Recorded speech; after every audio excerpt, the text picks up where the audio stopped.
김진표 국회의장이 내년 총선을 위한 선거 제도를 3월 중순까지 확정하겠다고 밝혔습니다. 윤석열 대통령도 개편 필요성을 언급하면서 국회에서 선거제도 개편 논의에 속도가 붙을 전망입니다.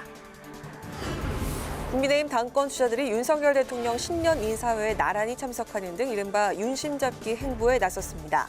민주당은 부산 현장 최고위에 이어 문재인 전 대통령을 예방하며 지지층 결집에 주력했습니다.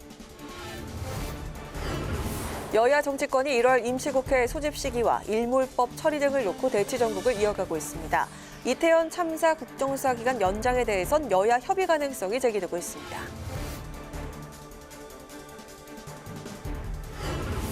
뉴스앤 퍼머 인터뷰. 오늘은 연초부터 임시국회 소집 등을 두고 팽팽하게 대치 중인 여야 관계에 대한 입장과 새 정치권을 향한 바람과 계획을 이경 더불어민주당 상금 부대변인에게 들어보겠습니다.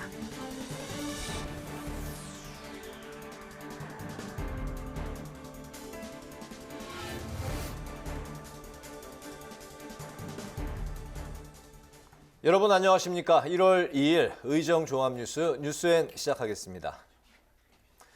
2023년 개묘년 새해를 맞아서 김진표 국회의장이 선거법 개정을 강조했습니다. 국회의원 전원이 참여하는 전원위원회를 열어서 내년 총선을 위한 선거제 개편을 3월 중순까지 마무리 짓겠다는 계획을 밝힌 건데요. 윤석열 대통령도 중대 선거구제 도입 필요성을 언급하면서 여야 정치권과 국회가 선거법 개정 논의를 본격화할 것으로 보입니다. 강민지 기자가 보도합니다. 김진표 국회의장이 새해 첫 일성으로 선거법 개정을 꺼내들었습니다. 승자 독식의 정치를 바꿔 호남에선 보수 정치인이, 대구 경북에선 진보 정치인이 당선될 수 있는 정치 제도를 만들겠다고 강조했습니다. 우리 정치를 새롭게 하겠습니다. 갈등과 진영의 정치를 통합과 협력의 정치로 바꾸기 위해 최선을 다하겠습니다. 총선 1년 전인 올해 4월까지 선거법을 개정해야 하는 만큼 3월 중순에 선거제도를 확정하겠다는 구체적인 시간표도 제시했습니다. 김 의장은 이미 국회 정치개혁특위에 선거법 개정안을 복수로 만들어달라고 요청한 상태라며 제안되는 정개특위 개정안을 전원위의 회부에 심사하겠다고 밝혔습니다. 새해에는 우리 정치의 오랜 수건인 개헌과 정치제도 개혁도 매듭을 지어야 합니다. 내년 총선부터는 승자 독식의 정치 문화를 반복하지 않도록 선거법을 비롯한 정치 관련 법률 정비도 서두를 예정입니다. 총선 규칙을 바꾸는 선거법 개정 논의 과정에서 여야 합의가 쉽지 않을 것으로 보이는 만큼 의원 전원이 머리를 맞대고 토론하는 방안을 대안으로 제시하며 김 의장은 선거제 개편에 대한 강한 의지를 보였습니다. 윤석열 대통령도 언론 인터뷰를 통해 대통령 취임 후 처음으로 선거제 개편 필요성에 힘을 실었습니다. 선거제는 다양한 국민의 이해를 잘 대변할 수 있는 시스템이 돼야 한다며 중대선거구제를 통해 대표성이 좀 더 강화되는 방안을 검토해볼 필요가 있다고 강조했습니다. 현재 시행되는 소선거구제는 한 선거구에서 최다 득표 1명만을 선출하는 제도로 거대 양당 체제를 심화시킨다는 비판이 제기되고 있는데 이를 한 개 선거구에서 2명에서 4명을 뽑는 중대선거구제로 개정해 청년, 여성 등 다양한 의사가 반영될 수 있도록 하자는 겁니다. 여야 정치권도 긍정적인 분위기입니다. 주호영 국민의힘 원내대표는 빠른 시일 내에 의견을 수렴할 계획이라고 밝혔고 이재명 민주당 대표도 중대선거구제 장단을 고려해 의견을 모으겠다고 말했습니다.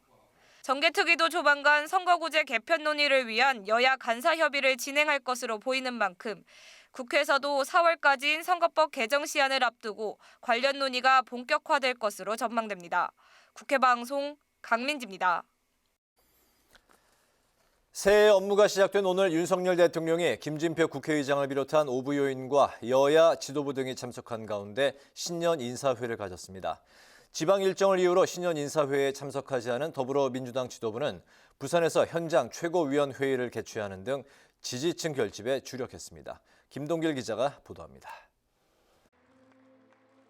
윤석열 대통령이 청와대 영빈관에서 김진표 국회의장을 비롯한 오부 요인과 주호영 국민의힘 원내대표, 이정미 정의당 대표 등 주요 인사들과 신년 인사를 나눴습니다. 윤 대통령은 이 자리에서 우리 경제의 성장과 발전을 가로막는 폐단을 신속하게 바로잡고 정상화의 속도를 내겠다고 밝혔습니다. 노동과 교육, 연금 등 3대 개혁 의지도 거듭 강조했습니다. 어렵고 힘들지만 우리가 반드시 나아가야 하는 길이고 국민들께서 우리에게 이를 명령하셨습니다. 기득권의 저항에 쉽게 무너진다면 우리의 지속 가능한 번영도 어렵게 됩니다. 권성동, 김기현, 안철수, 윤상현, 조경태 의원과 나경원 전 의원 등 국민의힘 당권 주자들도 나란히 신년 인사회에 참석했는데 윤심을 부각하려는 모습으로 풀이됩니다. 이런 가운데 주 원내대표는 오는 3월 전당대회를 앞두고 윤심이 집중되고 있는 상황에 대해 바람직하지 않다고 말했습니다. 국민들에게도 윤심이라든지 친소관계에 대한 이야기보다는 당 개혁이나 총선 승리 비전을 가지고 하는 것이 총선에도 도움이 되고 당의 지지율도 올릴 수 있는 것이라고 보기 때문에 신년 인사회에 불참한 더불어민주당은 부산에서 현장 최고위원회의를 열었습니다. 이재명 대표는 민생과 경제, 한반도 긴장 상황이 고조되고 있는 데 대해 정부의 대응이 미흡하다며 윤석열 정부의 각을 세웠습니다. 위기로 국민이 고통받을 때 이를 방치하거나 방관하는 정부의 무능은 죄악입니다. 이제라도 국민의 어려운 삶을 직시하고 민생위기 극복에 정부의 명운을 걸기 바랍니다. 또 이태원 참사 국정조사는 지체된 시간만큼 기간 연장은 당연한 것이라며 국민의힘의 협조를 촉구했습니다. 이후 민주당 지도부는 경남 양산을 찾아 문 전 대통령을 예방했습니다. 안호영 수석 대변인은 문 전 대통령이 민주주의가 후퇴해서는 안 되고 민생경제 문제 해결을 위한 민주당의 노력을 당부했다고 말했습니다. 국회 방송 김동길입니다. 네, 1월 임시국회 소집을 두고 여야가 기싸움에 들어갔습니다. 민생국회를 내세운 더불어민주당이 12월 국회가 끝나자마자 새 임시국회 소집을 요구한 데 대해서 국민의힘은 이재명 대표의 불체포 특권 유지를 위한 방탄국회라며 반대했는데요. 민주당이 1월 국회 소집을 강행할지 관심이 집중되고 있습니다. 임채원 기자가 취재했습니다. 오는 8일 12월 임시국회가 종료되는 가운데 여야 정치권이 1월 국회 소집 시기 문제로 충돌하고 있습니다. 12월 국회가 끝나자마자 곧바로 1월 국회를 열자는 야당과 설 연휴 이후로 소집 시기를 미루자는 여당이 맞서고 있는 겁니다. 더불어민주당은 국회가 화물차 안전운임제와 추가 연장 근로제 등 일몰된 법안들을 서둘러 처리하고 북한 무인기와 관련한 안보 대책 등을 마련하자며 1월 국회 소집을 촉구하고 있습니다. 오히려 정부 여당이 국회를 하루라도 더 빨리 열어서 그래서 이런 것을 본회의에서 또 각 상임에서 다루자고 해야 될 형편에 어떻게 하면 좀 일 안 하고 놀까, 싫을까 이렇게 공격만 하고 있는 상황이 국민들께서 용납하시겠습니까? 납득되지 않습니다. 정의당도 상시국회를 주장하며 1월 국회 소집에 힘을 보탰습니다. 반면 국민의힘은 설 연휴 이후에 임시국회를 소집하자고 제안했습니다. 1월 국회를 소집할 경우 민주당의 이재명 대표와 노웅래 의원 불체포 특권이 유지되는 만큼 방탄 국회가 될 것이란 지적입니다. 구속영장이나 이런 체포가 가능하도록 한 기간을 두어야만 그런 오해를 피할 수 있다는 거죠. 그렇지 않고 연속해서 시급한 현안들이 있다고 계속하면 결과적으로 사법 처리는 거기에서 막혀서 되지 않기 때문에 그러나 민주당 의석만으로도 1월 국회 소집은 가능한 상황. 이재명 대표가 성남 FC 후원금 의혹과 관련해 오는 10일 이후 검찰 출석을 예고한 상황에서 민주당이 1월 국회를 소집할지 여부에 관심이 쏠립니다. 국회 방송 임천입니다. 1월 국회 소집 여부 외에도 여야가 충돌하는 지점은 또 있습니다. 오는 7일 종료를 앞둔 이태원 참사 국정조사 기간 연장과 지난해로 일몰된 안전운임제 등 일몰법 문제 등에서인데요. 다만 국민의힘의 기류 변화로 국정조사 기간 연장 가능성은 대두된 상황입니다. 김희연 기자의 보도입니다. 오는 7일 45일간의 국정조사 기간을 마치는 이태원 참사 국정조사 특위. 예산안 처리 지연으로 특위가 실제 활동에 들어간 건 불과 열흘 남짓밖에 되지 않습니다. 더불어민주당은 국정조사가 늦춰진 만큼 기간 연장은 불가피하다는 입장입니다. 그동안 정부의 방패막이를 자처한 여당의 몽리 때문에 금쪽 같은 시간을 허비했습니다. 지체된 시간만큼 국조 기간 연장이 당연합니다. 정의당도 국정조사가 예산안 심의 지연과 국민의힘의 불참 등으로 재구시를 하지 못했다며 기간 연장을 주장했습니다. 국민의힘은 민주당의 늦은 예산안 합의가 국정조사 지연을 불러왔다며 민주당에 책임을 돌렸습니다. 다만 정쟁으로 진행돼선 안 된다며 국정조사 기간 연장에 반대해온 국민의힘의 입장은 새해 들어 기류가 바뀌었습니다. 사실 예산 처리가 늦어져서 기간이 줄어든 책임은 대부분 민주당에 있다고 봐야 합니다.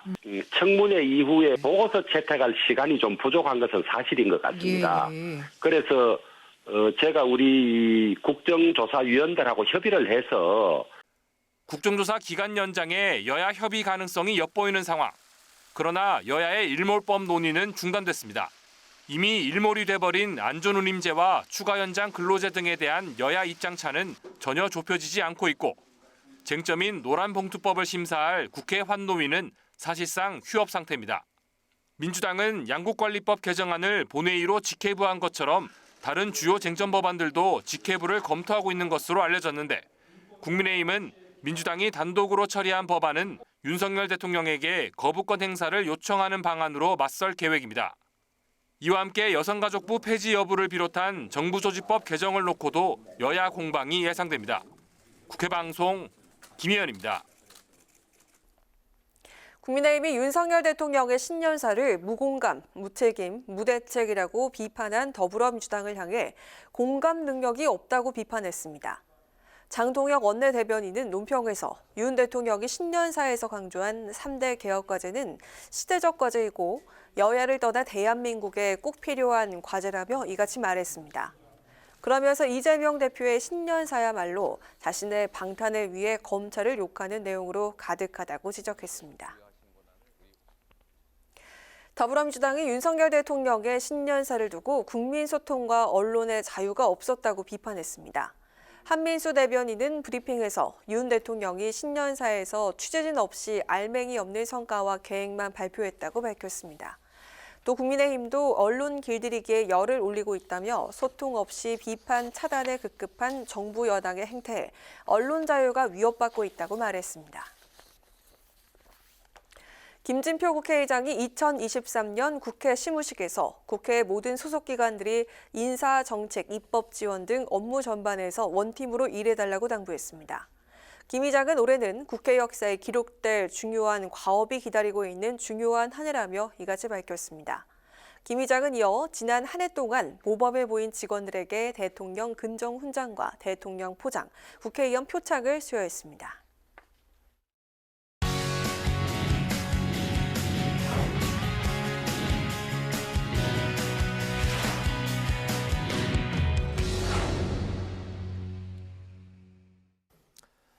네, 오늘 이슈 분석은 박지영 기자와 함께합니다. 박 기자, 어서 오십시오. 안녕하세요. 네, 2023년 새해부터 여야가 윤석열 대통령의 신년사를 두고 공방을 벌였네요. 네, 그렇습니다. 이제 윤석열 대통령 신년사를 통해서 이 수출을 통한 경제 회복, 그리고 노동, 교육, 이제 연금 3대 개혁을 주요 국정 과제로 꼽았는데요. 네. 여야의 평가는 엇갈렸습니다. 더불어민주당은 무공감, 무책임, 무대책 신년사였다고 혹평을 했는데요. 특히 3대 개혁과 관련해서 이 정부가 일방적으로 추진할 사안이 아니라 이 국민적 합의가 먼저라고 했고요. 또 새해 벽두부터 이 북한이 도발을 이어가는데도 응징한다는 엄포뿐 이 한반도 상황을 풀어갈 대원칙은 내놓지 못했다고 비판을 했습니다. 이 같은 민주당의 반응에 이 국민의힘은 꼬투리 잡기라고 대응을 했는데요. 3대 개혁은 거부할 수 없는 시대적 과제인데 이렇게 비판을 하는 건 공감 능력이 전혀 없는 것이라고 지적을 했습니다. 네. 이렇게 해가 바뀌었지만 아쉽게도 연말에 이어서 여야의 대치 상황은 계속되고 있습니다. 그러네요. 정말 여야의 그 공방이 해가 바뀌었지만은 그대로인 것 같네요. 예, 그런가 하면 이제 오늘 그 윤석열 대통령이 청와대 영빈관에서 신년 인사회를 주최를 했는데 여기 이 자리에 이제 그 민주당 지도부는 불참을 했네요. 네, 이제 윤 대통령 취임후에 야당 지도부 한 번도 만난 적이 없는데 네. 새해에도 이렇게 만남은 이뤄지지 못했습니다. 민주당 지도부 이제 오늘 신년 인사에 참석 대신 이 부산에서 현장 최고위원회를 여는 등 이제 민생 행보를 이어갔는데요. 민주당은 이제 오늘 일정 오래전부터 이제 잡았던 거라서 신년 인사에 불참 결정을 했다고 했지만 이 대통령실의 야당 초청 방식을 놓고 이재명 대표를 부르고 싶지 않았던 것 아니냐 이런 불만도 나왔습니다. 네. 이 관례적으로 이제 당 인사들을 초청할 때 이 대통령실 이 정무수석이 당대표 비서실장에게 직접 연락을 하는데 이번엔 그런 절차가 생략됐다는 건데요. 이재명 대표 비서실장을 맡고 있는 천준호 의원 이 언론을 통해 이제 상황 설명을 한 것을 보면 지난달 22일 오후 2시쯤 이 행정안전부로부터 신년 인사의 초청 이메일을 받았는데 당일 오후 6시까지 참석 여부 회신을 달라는 요청이었다고 합니다. 이 야당 지도부를 초청을 하면서 이메일 한 통 보내고 또 결정할 시간을 주지 않은 것을 보고 이 대표를 부르고 싶은 마음이 없는 걸로 판단을 했다고 밝혔습니다. 하지만 이제 국민의힘은 이 민주당의 이런 불만에 좀스럽다는 반응을 내놨는데요. 여야 참석 요청 과정이 똑같았는데 민주당이 특별 대우를 바라면서 불참 핑계마저 이 대통령실로 돌리고 있다고 비판을 했습니다. 그렇군요. 이번에 그 여야의 새 행보도 이제 살펴보도록 하죠. 국민의힘이 새해 첫 그 방문지로 대구 경북을 선택을 했네요. 네, 대구 경북 지역이 보수의 텃밭이죠. 네. 국민의힘 지도부는 새해가 밝자마자 이제 당신부터 챙겼습니다. 이 당의 지지 기반인 이 대구 경북에서 열리는 신년 교례에 참석을 했는데요. 특히 이 자리에 이제 권성동, 안철수, 윤상현 의원 그리고 이제 나경원 전 의원 등 이제 국민의힘 차기 당권 주자들이 대거 참석을 해서 눈길을 끌었습니다. 내년 3월 치러지는 전당대회 룰이 이 당원 투표 100%로 변경이 되면서 이 당원이 가장 많은 이 영남 지역의 당심을 잡기 위한 것으로 풀이가 되고 있습니다. 그렇군요. 민주당은 이제 또 그 앞서 이제 박 기자가 이제 전하신 대로 부산에서 현장 최고위원회의를 열었죠. 네, 이제 민주당이 새해 첫 행보를 찾은 지역은 이제 부산 경남 지역입니다. 이제 네. 명목은 민생 경청 투어의 일환이라고 했는데 이 내년 총선 요충지로 꼽히는 이 지역의 민심 닫기 또 이제 당 통합 행보로도 읽히고 있습니다. 민주당 새해 첫날인 어제 경남 김해 봉하마을을 찾아 노무현 전 대통령 묘역을 참배하고 얼마 전 사면된 이 김경수 전 경남지사도 만났죠. 네. 이튿날인 오늘은 부산에서 이제 현장 최고위원회를 열어 민심을 듣고 이어 양산 평산마을을 찾아 문재인 전 대통령도 예방을 했는데요. 새해 전임 대통령을 찾는 거 이 관례로 꼽히지만 이 당내에서 이 대표의 본격화된 사법 리스크에 대한 이 부정적인 목소리가 터져 나오는 상황에서 이 친문계를 끌어안고 야권 지지층을 결집하기 위한 행보라는 이 분석도 나오고 있습니다. 네, 그렇군요. 이제 해가 바뀌었지만 지난 연말 정치권이 이제 풀지 못한 숙제가 있습니다. 안전운임제, 추가 연장 근로제 같은 그 일몰 법안이 이제 대표적인 사례인데 이게 그 임시국회를 열어가지고 새해 다시 논의에 들어가게 되는 건가요? 어떻습니까? 네, 이제 정기국회 끝나자마자 이제 곧바로 소집된 이제 12월 임시국회가 이제 곧바로 소집이 됐지만 네. 이번 주에 끝나지만 1월 임시국회 소집에 대해서는 좀 여야 생각이 다릅니다. 민주당은 1월 임시국회 소집을 추진 중인 것으로 알려졌는데요. 말씀하신 것처럼 이 연말의 쟁점인 일몰 법안 처리가 안 됐고 이태원 참사 국정조사 기간 연장 논의 등도 필요하다는 이유입니다. 하지만 이 국민의힘은 민주당의 임시국회 소집을 이 사법 리스크에 직면한 이재명 방탄용으로 보고 있는데요. 이러한 오해를 피하기 위해선 임시국회가 필요하다면 설 이후에 기간도 짧게 해야 한다고 주장을 하고 있습니다. 이제 임시국회는 이 재적의원 4분의 1 이상의 요구로 소집할 수 있기 때문에요. 169석의 민주당만으로도 임시국회는 열 수가 있습니다. 하지만 여야 의사일정 협의가 되지 않으면 임시국회가 열리더라도 이제 공전할 가능성이 큰 상황입니다. 그렇군요. 오늘 이슈 분석은 박지영 기자와 함께했습니다. 박 기자 수고했습니다.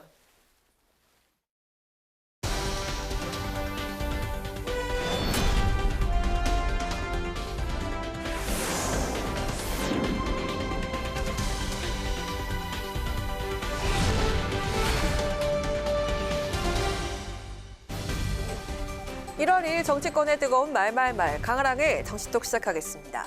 첫 번째 정치톡은 토끼띠 정치인들입니다. 2023년 개묘년 검은 토끼 해가 시작됐는데요. 새해가 밝았지만 수많은 정치 이슈는 여전히 산적해 있는 상황입니다. 이를 슬기롭게 뛰어넘을 토끼띠 정치인들이 주목받고 있습니다. 여당과 야당 모두 정치적 무게감을 지닌 토끼띠 정치인들이 적지 않은데요. 특히 여당의 당권 주자인 나경원 부위원장을 비롯해서 3선인 조혜진 의원 그리고 당 지도부인 성일종 정책위 의장과 송원석 원내수석 부대표가 토끼띠고요. 야당에선 친문그룹의 핵심인 박범계 의원을 비롯해서 김의겸 민주당 대변인과 당 사무총장을 맡고 있는 조정식 의원 그리고 민주당 내 86그룹의 좌장 역할을 맡기도 했던 송영길 민주당 상임고문도 토끼띠로 알려져 있습니다. 토끼띠 의원들이 전한 신년 메시지 들어볼까요? 제가 태어나서 60년 만에 처음 맞이하는 개면연의 상스러운 기운으로 나라가 잘 되고 국정이 성공하길 바라고 여야 상생 협치의 정치, 개혁의 정치를 만들어내겠습니다. 지방의 희망을 만들어내는 개면연이 되도록 하겠습니다. 모두들 새해 복 많이 받으시고요. 검은 토끼에 더 멀리 뛰고 더 높이 뛰시는 그런 한 해 되셨으면 좋겠습니다. 새해 복 많이 받으십시오. 먼저 국민의힘에선 개혁과 정부 협력을 강조했습니다. 성일종 정책위 의장은 국가 미래준비와 윤석열 정부의 개혁 과제를 정치권에서도 잘 도와야 한다고 언급을 했고요. 앞서 신년 메시지를 직접 전해준 조혜진 의원은 2024년 총선을 앞두고 윤 정부의 성공이 중요한 과제라면서 정부와의 협력을 다짐하기도 했습니다. 반면 야당에선 위기 극복에 힘을 싣는 모습인데요. 국회 방송으로 신년 메시지를 보내온 박범계 의원의 인사 들어보시죠. 박범계 국회의원입니다. 60년 만에 돌아온 검은 토끼해 개면연, 말 그대로 우리 사회가 보다 많은 민주주의 그리고 국민과 함께하는 민생 회복의 한 해가 되기를 진심으로 고대합니다. 저 역시 그렇게 삼선 국회의원으로서 그렇게 노력을 하도록 하겠습니다. 국민 여러분 힘내십시오. 정태호 민주당 의원은 2023년 새해엔 꺾이지 않은 마음으로 다가올 위기를 함께 극복하자고 메시지를 전했고요. 어기구 의원은 검은 토끼 기운으로 어려운 일은 지혜롭게 헤쳐나가고 토끼처럼 껑충껑충 도약하는 한 해가 되길 바란다고 밝혔습니다. 여야 할 것 없이 새해를 맞아 위기를 슬기롭게 극복하자는 희망적인 메시지 한마음 한뜻으로 전했는데요. 토끼띠 정치인들을 중심으로 오랜 정치권이 화합하는 모습을 또 국민 신뢰를 얻는 모습을 보여줄 수 있을까요? 토끼띠 정치인들의 활약을 기대해 보겠습니다. 이어서 오늘의 두 번째 정치톡은 정치권의 교토 삼굴입니다. 어제 오늘 정치권의 신년 인사가 이어지고 있는데요. 주목된 사자성어가 있습니다. 바로 꾀가 있는 토끼는 위기를 대비해서 숨을 동굴을 3개 파놓는다라는 뜻인데요. 정진석 국민의힘 비상대책위원장은 오늘 신년사를 통해 교토 3구를 언급을 했습니다. 윤석열 정부를 도와서 위기를 극복하고 민생이 도약하는 한 해가 되도록 만들겠다 이렇게 포부를 밝혔는데요. 이뿐만 아니라 차기 당대표를 뽑는 전당대회를 2달여 앞둔 국민의힘은 전열을 재정비하는 데 집중하는 모습입니다. 반면 이재명 대표의 사법 리스크 여파를 우려하고 있는 민주당에서도 신년 인사회에서 교토 삼굴 사자성어가 나왔는데요.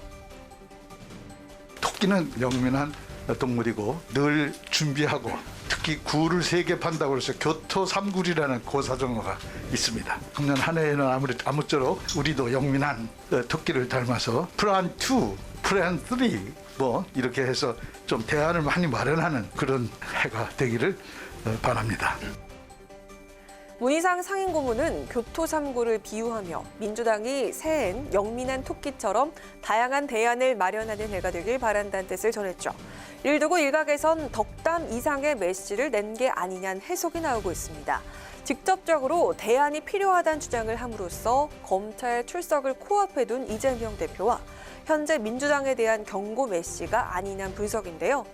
현재 이 대표 측은 성남FC 후원금 의혹 검찰 수사와 관련해서 출석 일정을 조율 중에 있습니다. 이를 의식한 듯 이 대표는 신년사에서 윤 정부에 대한 비판과 함께 수사 정면 돌파 의지를 내비쳤습니다. 폭력적인 일방적 지배가 난무하는 시대이긴 하지만 그래도 우리 더불어민주당이 새로운 희망의 길을 국민과 함께 만들어 나가야 한다고 생각합니다. 당대표의 사법 리스크라는 최대 현안을 떠안고 있는 민주당. 앞으로의 검찰 수사 상황에 따라서 당내 셈법과 개파 간의 갈등은 더 복잡해질 것 같은데요. 민주당은 영민한 토끼처럼 교토 3구를 통해 운명을 바꿀 수 있을까요? 지금까지 강하락의 정치톡이었습니다.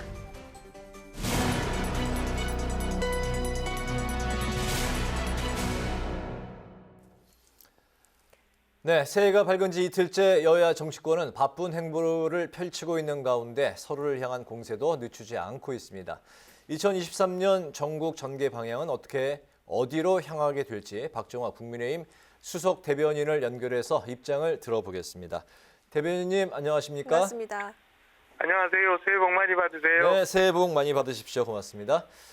오늘 열린 윤석열 대통령의 신년 인사회에 이재명 대표가 불참한 걸 두고 야당은 네. 전화가 없이 이메일만 틱하니 보냈다 이런 반응을 보였습니다. 윤석열 대통령이 신년사에서 밝혔던 3대 개혁을 추진하려면 야당의 협조가 필수적일 텐데요. 그렇지만 정작 신년사에는 협치 언급이 없어서 대통령이 혹시 야당과 대화할 생각이 별로 없는 게 아니냐 이런 이야기도 나왔습니다. 이 부분 어떻게 보고 계실까요? 너무 입장에서만 생각하고 계시는 거 아닌가 싶은 생각이 들어요. 우선은 오늘 대통령 주재 신년 인사회에서는 여야 모든 국회 구성원들 그다음에 오부 요인들 다 참석해서 초청해갖고 신년 인사회가 있었는데요. 네. 공교롭게 민주당 이재명 대표뿐만 아니라 민주당 의원들 전체 다 안 오셨거든요. 협치 요구를 많이 합니다만 작년 말쯤에 한번 볼까요? 윤석열 정부가 원했던 그다음에 여당이 추진했던 법안 다 처리 안 됐죠. 예산 극적으로 타결은 됐습니다만 쉽지 않았죠. 이런 것들을 보면 사실은 이제 신년 벽두부터 이런 말씀 시청자 여러분께 드리기 죄송합니다만은 손바닥도 마주쳐야 소리가 나는 것처럼 협치에 대한 생각이 없는 거는 오히려 민주당이 아닌가라는 생각이 듭니다. 이재명 대표의 검찰 출석 관련해서도 사전 연락이 있었네 없었네 이런 논란이 있었는데요. 사실은 보면 미리 오늘 부산 쪽 일정 잡으신 거 원래 돼 있었잖아요. 공고가 고지가 됐었고 그런 걸로 보면 그리고 실무적으로도 충분히 저는 협의 과정이 있었으리라고 봐요. 이런 거 다 무시하고 이제 외형적으로 이메일만 뚝 보내고 말았다라고 얘기하시는 게 저는 새로운 한 해를 시작하는 이런 입장에서 너무 민주당이 옹졸하게 해석을 하시고 그냥 외형적인 면만 국민들한테 보여주시려 하는 것 아닌가라는 생각이 좀 다소 아쉬운 맛이 좀 있습니다. 네, 그렇군요. 여야 모두 또 신년회에서 떡 케이크를 잘랐습니다. 국민의힘의 걸개 문구가 새로운 힘, 새로운 해, 국민을 위한 2023. 그리고 떡 케이크에는 국민을 위한 2023 이렇게 새겼고요. 비교를 해보면 민주당의 걸개 문구가 언제나 국민 곁에 그리고 떡 케이크에는 국민과 함께 위기를 기회로 이렇게 새겼습니다. 여야의 신년 대국민 메시지 각기 논평을 좀 부탁드려도 될까요? 각 당이 서로 주장하는 바를 제가 평가하기가 좀 애매하긴 한데요. 공통된 점이 있어요. 다들 국민을 얘기합니다. 저희 당도 그렇고 민주당도 그렇고 그러니까 구호에 보면 다 국민이 들어가서 국민과 함께하는 어떤 정당의 이미지를 내세우려고 하는데요. 제가 보니까 두 정당이 두 가지 점에서 좀 차이가 있는 것 같아요. 첫째 하나는 저희 당은 새로운 힘, 새로운 해라고 해서 작년에 정권 교체가 있었잖아요. 그 이후에 실질적으로 일을 할 수 있는 게 금년도다, 2023년도다라는 의미를 넣어서 새로운 힘, 새로운 해, 국민을 위한 2023이라고 표현을 했던 걸로 보이고요. 민주당은 보면은 아쉬운 점이 좀 묻네, 이 구호 안에 묻어나는 것 같습니다. 그러니까 비록 대선을 통해서 정권 교체가 이루어져서 정권을 잃었지만 그래도 언제나 국민 곁에 있다라는 점, 그리고 국민과 함께 위기를 기회로 만들겠다라는 점이 작년에 있었던 대선 결과에 따라서 양당이 약간 이렇게 슬로건에서 조금 차이가 있지 않았나라는 점이 하나 있고요. 두 번째는 민주당의 슬로건이 좀 재밌는 부분이 보입니다. 그러니까 약간 중의적인 의미도 좀 있는 것 같은데 국민과 함께 위기를 기회로라고 표현을 해서 현재 정권이 교체된 면에 대해서 아쉬워하는 부분이 좀 있는가 하면 현재 이재명 대표를 중심으로 한 사법 리스크가 민주당을 좀 휘감고 있잖아요. 이런 면에서 위기를 기회로라고 하면서 단합, 단결 이런 것들 좀 강조하는 면도 좀 있는 것 같아서 저는 두 가지 면에서 좀 양당의 차이가 있고 민주당 슬로건에는 중의적인 의미도 좀 있는 것 같다. 라고 평가를 좀 하고 싶습니다. 네. 이제 그 2달 후면은 국민의힘 전당대회가 이제 치러지게 되는데요. 출마 여부를 이제 고민하고 있는 유승민 전 의원이 이렇게 이야기를 했습니다. 내가 당대표가 되고 안 되고를 떠나서 국민의힘이 당원들끼리 체육관 선거처럼 잔치하는 게 국민들한테 어떻게 비칠까 걱정이다. 이 말의 그 본질은 윤심 경쟁의 전당대회가 내년에 있을 그 총선에 좀 국민들이 보기에는 좀 안 좋게 비춰지지 않을까 이렇게 언급한 걸로 해석이 되는데요. 이 부분은 또 어떻게 보고 계실까요? 유승민 전 의원님도 그래도 당을 위한 충정에서 그런 말씀하신 거라고 긍정적으로 아직은 해석은 하고 싶어요. 다만 저희 당이 이제 금년 초 27만 8만 정도 당원 규모에서 지금 80만이 넘어가는 당원 규모를 갖고 있거든요. 그래서 3월달 전당대회 시점 가면 이제 100만 당원 가까이 되는데 저는 이 100만 정도의 규모라면은 민심과 당심이라는 게 소위 괴리가 될 수 없다고 보여집니다. 그래서 유승민 전 대표께서 말씀하신 것처럼 그냥 당원들만 위한 그리고 과거의 전당대회, 체육관 대회 이런 식으로 해석할 일은 아니지 않나라는 생각이고요. 지난 대선 후보 경선 때도 저희가 모바일 경선을 했었는데 지금도 보면은 지금 책임당원 80만 혹은 100만 정도 규모의 일시에 동시에 발송이 돼서 모바일로 투표를 하면 저는 그게 이제 과거식의 이 경선하고는 전혀 패턴이 다른 거라고 보여져요. 그래서 결과가 어떻게 될지 지도부도 사실은 예상하기 어렵고 그다음에 국민들이 지금 바라는 바와 우리 당 책임당원들이 바라는 바가 크게 괴리되지는 않을 거다. 두 번째는 아까 저희가 슬로건에서 잠깐 얘기했습니다마는 지금 윤석열 정부가 탄생한 지 이제 2년 차가 되는데 실질적으로는 금년도가 이제 힘을 받고 일을 할 수 있는 그런 단계잖아요. 그러니까 저는 당원들이 바라는 바가 국민들이 바라는 바와 크게 다르지 않을 거다. 그래서 유승민 전 대표께서 걱정하신 그런 부분은 우려하지 않아도 우리 당원들이 잘 판단하시리라고 생각하고 있습니다. 네, 오늘 말씀은 여기까지 듣겠습니다. 고맙습니다. 고맙습니다. 새해 복 많이 받으세요. 네, 고맙습니다. 지금까지 박정아 국민의힘 수석대변인과 이야기 나눠봤습니다.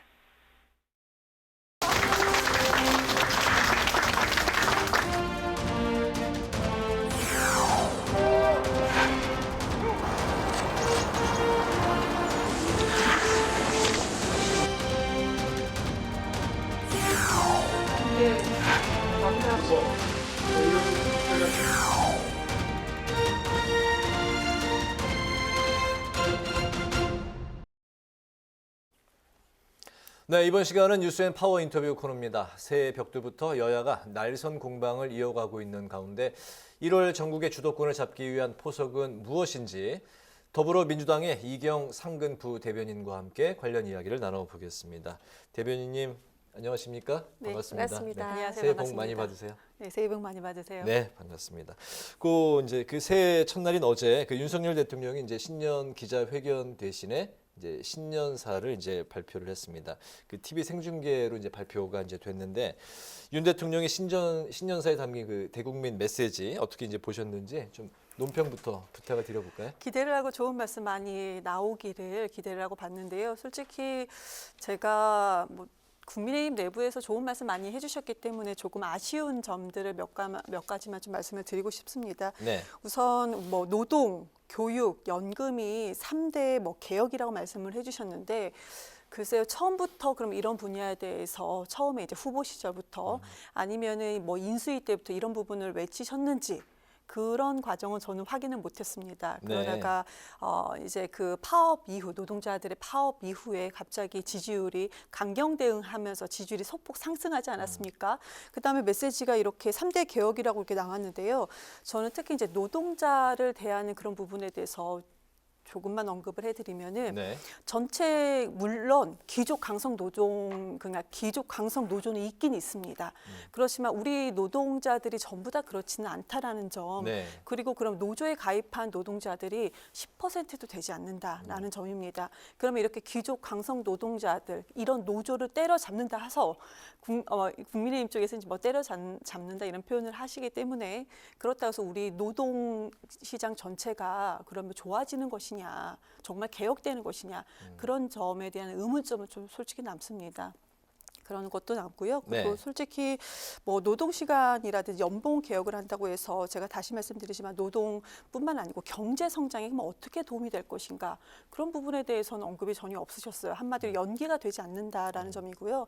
마지막으로는 언급되지 않았던 부분, 좀 아쉬웠던 부분, 대통령한테 우리가 이번에 이제 북한의 강경 대응, 북한에 대해서 우리가 어떻게 대응을 하지 않았습니까? 근데 이런 북한의 도발에 대해서 우리가 정말로 강경 대응으로만 말로만 하는 강경 대응이 우리나라에 맞는 것이냐라는 국민 불안감, 안보 불안인데 이런 불안에 대해서는 언급이 없으셨고 또 12구 참사에 대해서 이제 2달이 넘었습니다. 근데 국정조사도 지금 진행이 되지 않고 있잖아요.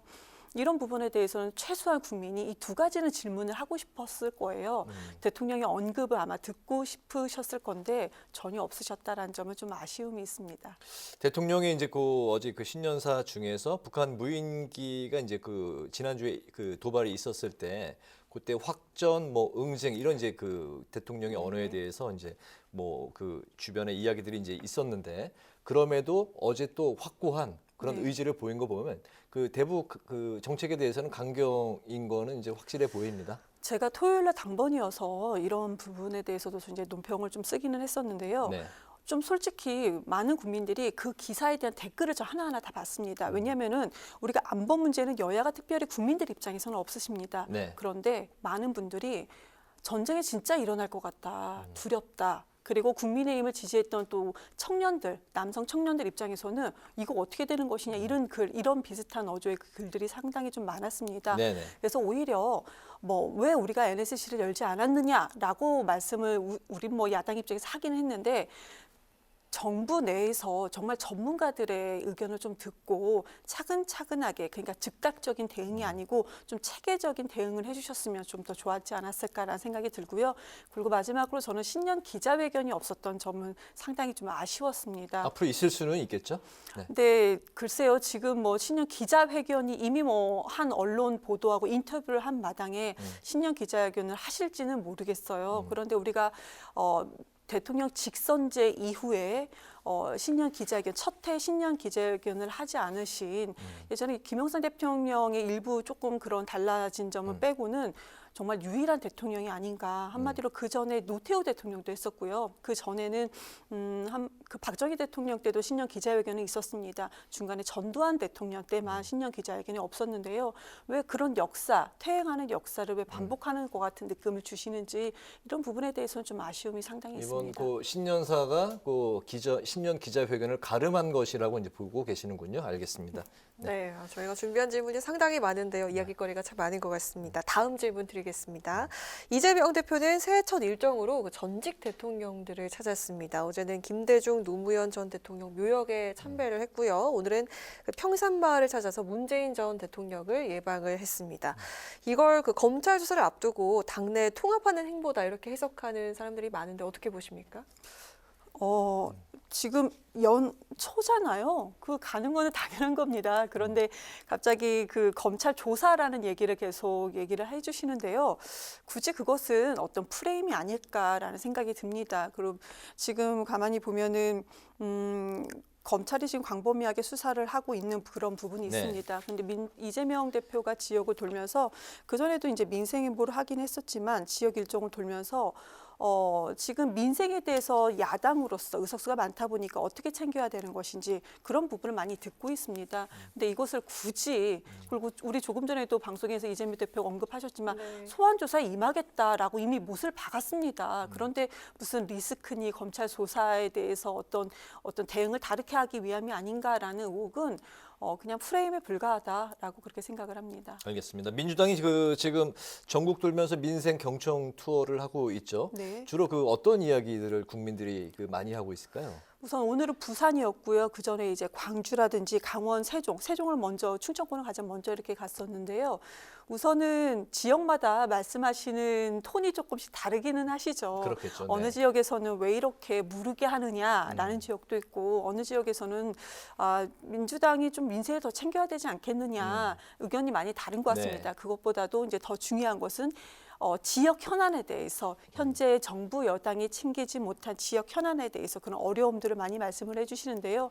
그런 부분에 대해서도 이제 야당 대표로서 충분히 저희가 듣고 이런 정보 같은 것을 다 좀 데이터를 수집을 해서 어떻게 해야 될 것인가, 그러니까 야당의 의정 활동에 대해서 어떻게 해야 될 것인가 이것을 계획을 세우는데 같이 함께 하고 있습니다.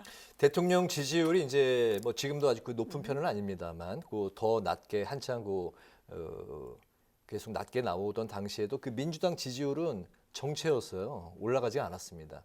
그 부분에 대해서도 어떻게 좀 쓴소리들이 좀 나왔을까요? 어떻습니까? 아무래도 지지율에 대해서는 쓴소리가 가는 데마다 나오기는 하죠. 솔직히 나오긴 하는데 저는 그 여론조사 지지율에 대해서는 민주당이 지지율이 상당히 뭐 많이 튀게끔 나온 그런 여론조사 결과도 있긴 있었습니다. 근데 제가 솔직히 이렇게 정치 고관여층, 특히 이제 저 같은 자리에 있는 사람들은 그 여론조사 내부까지도 보잖아요. 근데 제 질문은 사실은 여론조사가 본질은 아니고요. 맞아요. 민주당에 대한 국민들의 쓴소리는 어떤 부분인가 그게 이제 궁금한 거죠. 네. 맞습니다. 그러니까 왜 하지 못했느냐라는 부분에 대해서는 이번에 우리가 그 국정조사 진행되는 과정과 그리고 사면 요구를 했던 부분, 그러니까 이상민 장관의 사면 요구, 이게 뭐 일의 순서에 대해서 많은 좀 비판을 받았습니다. 그래서 이것이 추진되지 못했던 부분도, 그러니까 최근에는 가장 많이 말씀을 드렸던 부분이 그런 부분입니다. 그렇게 일하는 속도와 일하는 처리의 순서 같은 부분, 그런 부분이 앞으로 뭔가 잘 국민들의 의견을 잘 반영을 해서 조율을 잘 하면서 나간다면은 좀 더 지지를 받지 않겠느냐라는 것도 있고요. 근데 제가 아까 드리고 싶었던 얘기는 여론조사에 참여하시는 분들이 국민의힘을 지지하신 분들이 상당히 훨씬 더 많았다라는 점은 저도 이제 제 위치에서 그런 부분도 있습니다라는 말씀을 꼭 드리고는 싶었습니다. 알겠습니다. 네. 자, 그 이재명 대표가 오늘 10일에서 12일 사이에 검찰에 출두를 할 예정인데 어떤 해명을 해도 어떤 이야기를 해도 기소가 예정이 돼 있다 이런 관측이 높은데요.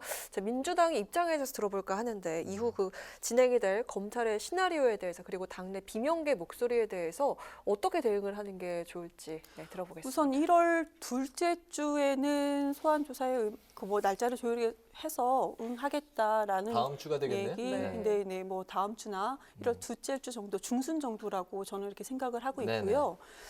그런데 지금 뭐 비명계라고 해서 말씀 주셨던 분들이 민주당 국회의원이 169명입니다. 그런데 이제 비명계라고 해서 언론에서 이제 반대 입장, 그러니까 한마디로 당대표직을 내려놓고 뭐 나가서 소환을 받으라 이런 식으로 비슷하게 말씀해 주신 분이 5손가락 안에 속해 있습니다. 그러니까 이것이 비명계가 마치 50%는 아니라는 점 말씀을 드리고 싶고요.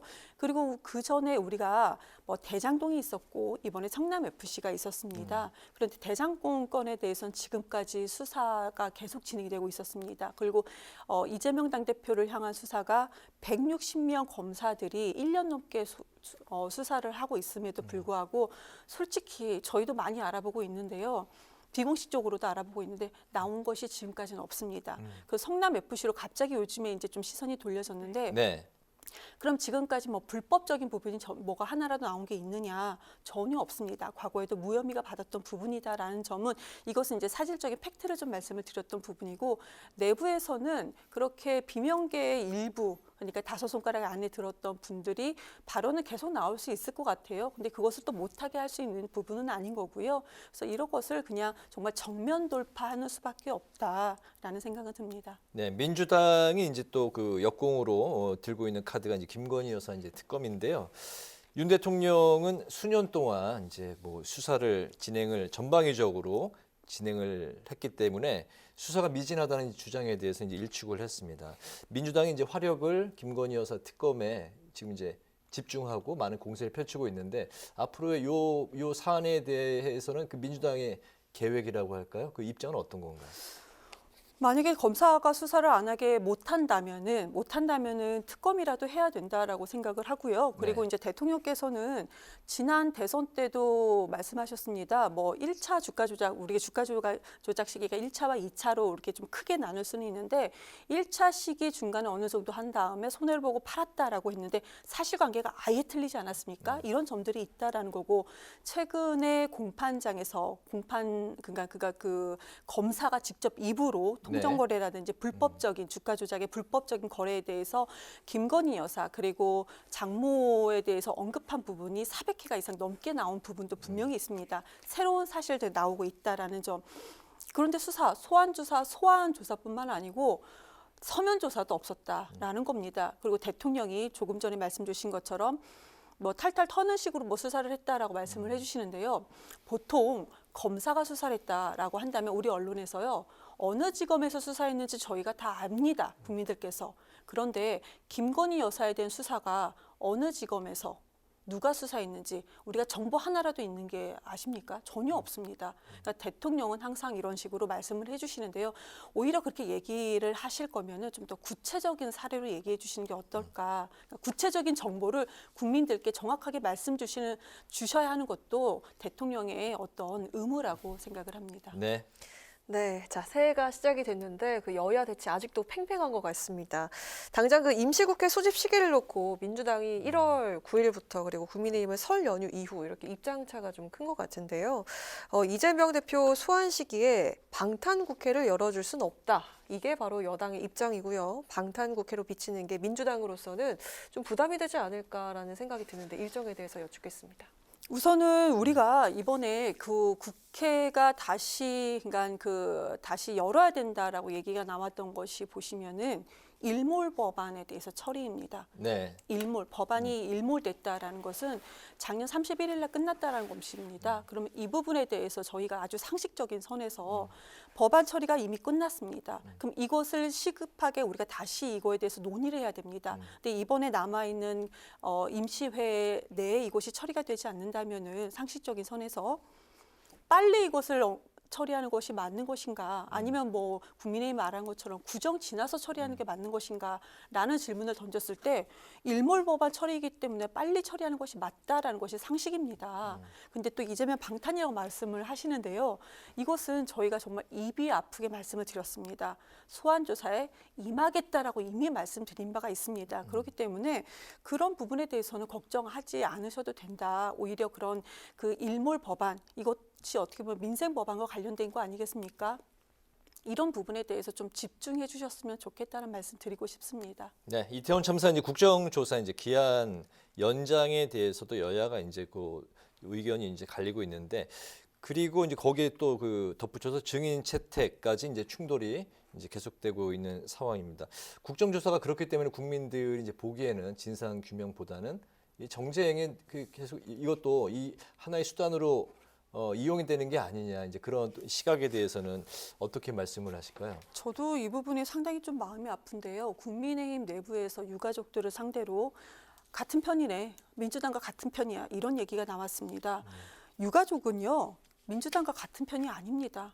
자식을 잃은 부모님들이에요. 네. 그런데 그것을 굳이 무슨 편으로 나누는 것을 굳이 얘기할 필요가 있었느냐라는 점 꼭 꼬집고 싶고요. 증인 채택 이 부분이 왜 문제가 되는지 모르겠습니다. 증인이 필요하면은요, 유가족들이 필요하다고 얘기하는 부분에 대해서는 증인 채택이 분명히 다 막힘없이 돼야 됩니다. 그렇지만 지금 이 부분에 대해서 그러니까 국회에서 보고서를 요청을 한다 하더라도 정부 기관에서 보고서조차도 제대로 주지 않고 있다라는 점이 지금까지 나왔던 팩트입니다. 그래서는 안 된다고 생각을 합니다. 계속해서 이제 정부 여당에서는 이번에 지금 수사를 좀 지켜보자. 근데 이게 그렇게 어려운 특수 수사입니까? 아니지 않습니까? 그러면 2달이 넘도록 정말로 이렇게 내가 책임지겠습니다. 라는 사람이 단 한 명도 정부 기관에서 나오지 않고 있습니다. 이런 나라가 어디 있습니까? 솔직히 이래서는 안 된다. 그래서 이런 부분에 대해서는 뭐 여야가 정쟁으로 끌고 간다라는 것은 저는 좀 맞지 않는 것 같습니다. 여당에서 정부 여당에서 책임감 있게 이것을 좀 국민께서 불편하지 않게 여론조사만 봐도 지금 진행되는 상황이 뭔가 잘못됐다라는 그런 여론조사가 많이 나오지 않겠습니까?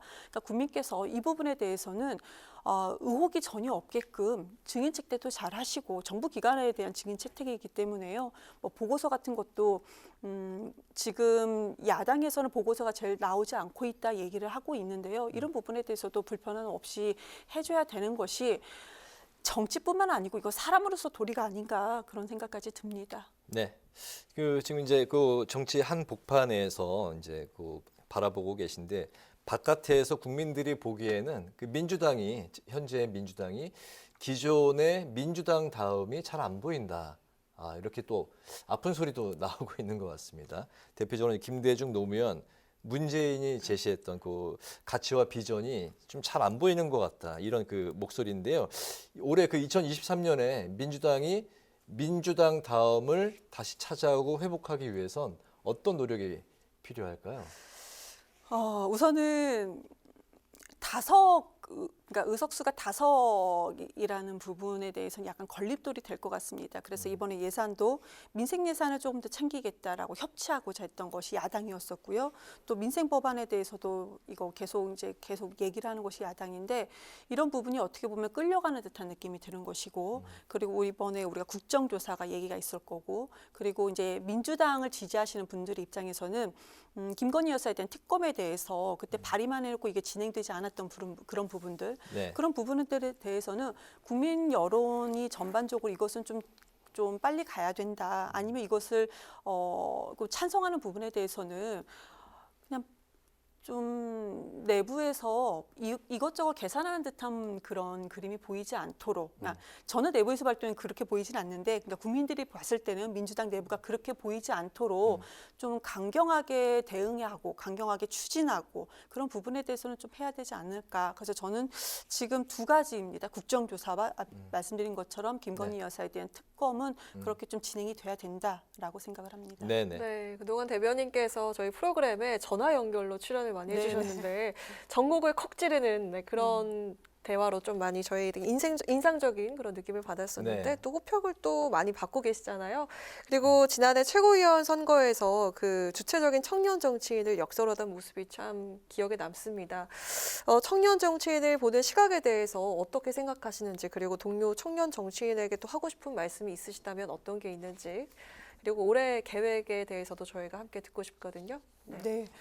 우선은 뭐 호평 말씀을 해주셨는데요. 좀 강한 민주당을 지지하시는 그런 분들께는 칭찬을 많이 받고요. 네. 국민의힘을 지지하신 분들에게는 정말로 되게 험한 말씀을 많이 듣고 있습니다. 네. 뭐 그건 어쩔 수 없는 것이다. 뭐 정치는 어쩔 수 없는 것이니까요. 또 그렇게 생각을 대변인의 하고요. 숙명 아닐까요? 네. 네. 어쩔 때는 그래 제 역할을 잘하고 있으니까 저런 말씀도 듣겠구나라는 생각이 들고요. 우선은 청년이라고 한다면 제가 2018년도에 상근부대로 와서 그때 총선을 한번 지나가고요. 이번에 다시 한번 우리가 또 총선이 다가오고 있는 상황인데 네. 청년 정치인이 저는 첫 번째로는 본인들이 물론 모두 다 왜 정치를 하는지 잊지 않아야 될 것 같습니다. 그래서 뭔가 민주당 내에 약간 좀 지지를 많이 받는 그런 다선 의원들이라든지 그런 분들 옆에서 그분들의 영향을 받고자 하는 것보다는 본인이 한결같이 무엇을 하기 위함인지 그런 부분에 대해서 목소리를 내고 소통을 해야 된다. 그리고 당의 입장에서도 만약에 당과 본인이 다른 의견이 있다면 충분히 취재한 이후에 좀 발언을 했으면 좋겠다. 제가 이 말씀 왜 드리냐면 간혹가다 청년 정치인들이 네. 취재하지 않고 발언하는 경우를 저희가 모니터링하다 보면 간혹가다 있었기 때문에 좀 아쉬움이 있었고요. 마지막으로 올해 계획이라는 것은 누구나 이제 정치권에 들어와 있고 이제 저도 이제 2018년도부터 이제 몇 수년이 있었는데 네. 그러면은 민주당이 이번에 총선 우리 이제 선거는 총선이 있지 않습니까? 총선에서 민주당이 무조건 다수 의석을 차지하는 것보다는 왜 민주당을 또 선택받아야 되는지 그런 부분에 대해서 국민께 잘 설명을 드리고 그렇게 좀 강인한 민주당이 되도록 작은 역할이라도 좀 할 수 있는 부분이 뭐 저의 올해 목표라고 좀 말씀드리고 싶습니다. 네, 마지막 질문. 짧게 yes or no로 듣겠습니다. 대답은 내년 그 총선에 출마하실 계획이신가요? 저는 100% 예스입니다. 아, 예, 알겠습니다. 네. 네. 저희가 계속 관심 있게 지켜보겠습니다. 감사합니다. 네. 오늘 뉴스앤 파워 인터뷰는 지금까지 더불어민주당 이경 상근 부대변인에게 새해 전국의 주요 현안에 대한 입장을 중심으로 살펴봤습니다. 오늘 말씀 잘 들었습니다. 고맙습니다. 고맙습니다. 감사합니다. 내일은 중부 내륙의 아침 기온이 영하 18도 정도까지 떨어지는 곳이 있겠습니다. 낮 최고 기온도 0도대 머물면서 한파가 계속되겠습니다. 연초 매서운 한파는 모레 낮부터 찬바람이 잦아들면서 힘을 잃고 이맘때 겨울 날씨로 돌아서겠습니다. 네, 오늘 뉴스에는 여기서 마치겠습니다. 시청해 주신 여러분 고맙습니다.